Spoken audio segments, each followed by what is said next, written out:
Welcome back to the channel. आणि आज बऱ्याच दिवसांनी परत एकदा ट्रेकचा व्हिडिओ करतो आहे आणि बऱ्याच दिवसानंतर आता ट्रेकिंगला पण आलो, कारण की सुंदर असा पावसाळा चालू झाला आहे आणि मान्सून ट्रेक करण्यात एक वेगळीच मजा असते, कारण की आपण बघतो एवढं मस्त असं धुकं इकडे पडलेलं आहे. आणि आज आम्ही करणार आहोत कोरीगडचा ट्रेक. आत्ता चालू आहे, आम्ही साधारणपणे 7:30 वाजता आहेत. 6 वाजता घरून निघालो होतो, 1.5 तासामध्ये इथे पोहोचलो, कारण की चिंचवडमधून साधारणपणे 30 ते 40 किलोमीटर हा गड असो आणि पुण्यामधून 45 ते 60 किलोमीटर एवढं अंतर आहे पुणे सिटीमधून. सो 1.5 ते 2 तासाचा हा प्रवास आहे. त्याच्यानंतर ट्रेकिंगला साधारणपणे 1 ते 1.5 तास लागतो. सोपा गड आहे, अतिशय सोपा गड आहे, त्याच्यामुळे जास्त कठीण ट्रेकिंग नाही आहे इथे. त्यामुळे आता 7:30ला इथे पोहोचलो आहे आणि बघतो मस्त धुकं वगैरे असलं इकडे. सो आम्ही ट्रेकिंगला सुरुवात करणार. आता वाजता आहेत 8 वाजता आहेत आता. सो 8 वाजता आम्ही आता ट्रेकिंगला वरती चढण्यासाठी सुरुवात करणार आहे. सो बघूयात किती मजा येते, कारण की मान्सूनचा या वर्षीचा हा पहिलाच ट्रेक असणार आहे. सो आणि एक नाही होत, आम्ही साधारणपणे 9-10 जण जातो आहे. सो ट्रेकला खरंच खूप मजा येणार आहे. आणि आत्ताच पाऊस सुरू होतो, तुम्ही बघता पाठीमागे खरंच काही दिसत नाही.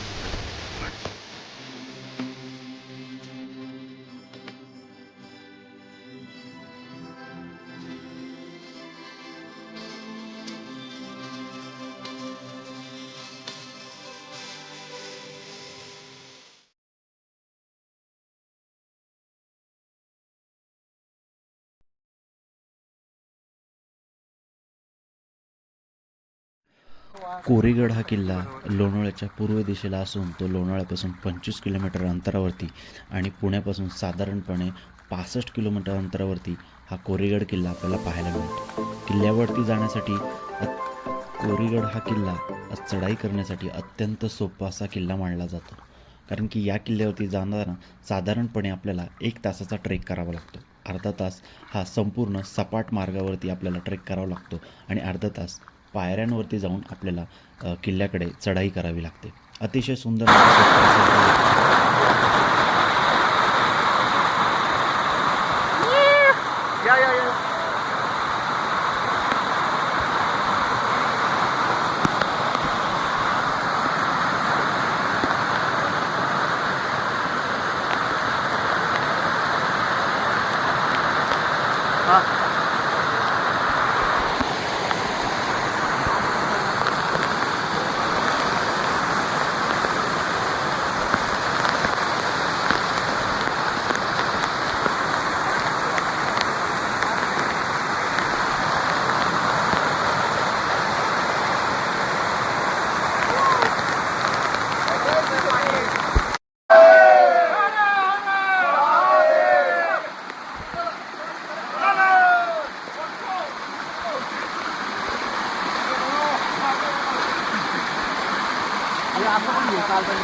जर पुण्यातून तुम्ही कोरीगडला जात असाल तर प्रामुख्याने 2 मार्ग आपल्याला पाहायला मिळतात. पहिला मार्ग पुण्यावरून तुम्ही लोणावळ्याला जाऊ शकता आणि लोणावळ्यामधून भुशी डॅमच्या शेजारून तुम्ही टायगर पॉईंट करत तुम्ही कोरीगडला पोहोचू शकता. आणि त्यानंतर दुसरा पुण्यावरून येताना तुम्ही सोमटणे फाट्यावरतून तुम्ही पवनानगर या दिशेने म्हणजे पवना डॅमच्या तिकडून तुम्ही कोरीगडला जाऊ शकता. हे दोन्ही मार्ग अत्यंत सोपे आहेत आणि दोन्हीही सेम किलोमीटर आहेत आणि अंतर देखील दोघांनाही जाताना समान वेळ आपल्याला पाहायला मिळतो. त्यामुळे कोरीगड हा पुण्यापासून जास्त लांब म्हणता येणार नाही. पुण्यामधून कोरीगडला पोचायला साधारणपणे 1.5 ते 2 तास लागतात.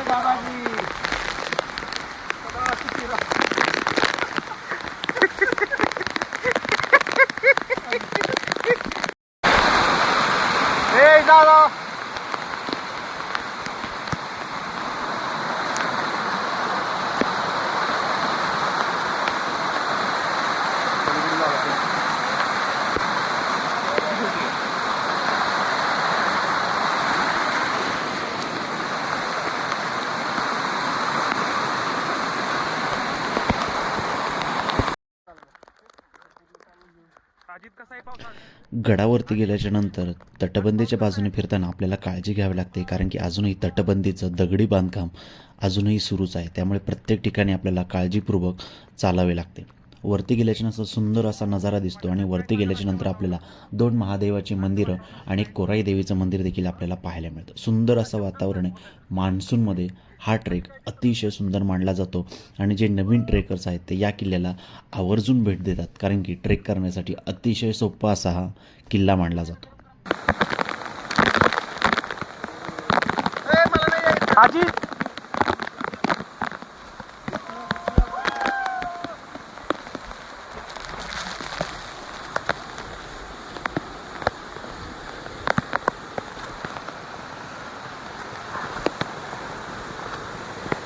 आईला सचिन सांगायला पाहिजे तुला.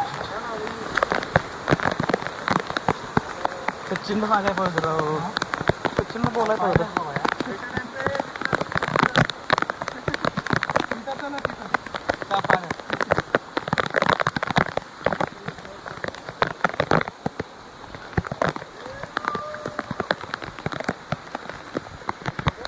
आता काढ आता काढा फोटो. अरे आता दिसायला लागलं इकडचं बघ इकडचं.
अरे दब आरती तर फोटो काढले असते. जाऊ दे.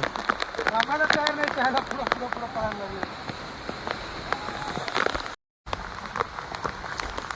वाव भारी.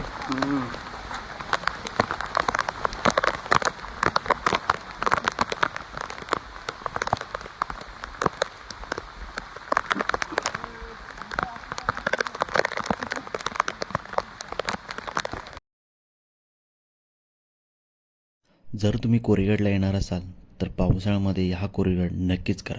कोरीगड अंतर हे पुण्यापासून अतिशय जवळ आहे आणि गडावरती गेल्यानंतर आपल्याला 2 तलाव आणि 2 महादेव मंदिरे आणि कोराई देवीचं मंदिर देखील पाहायला मिळतं.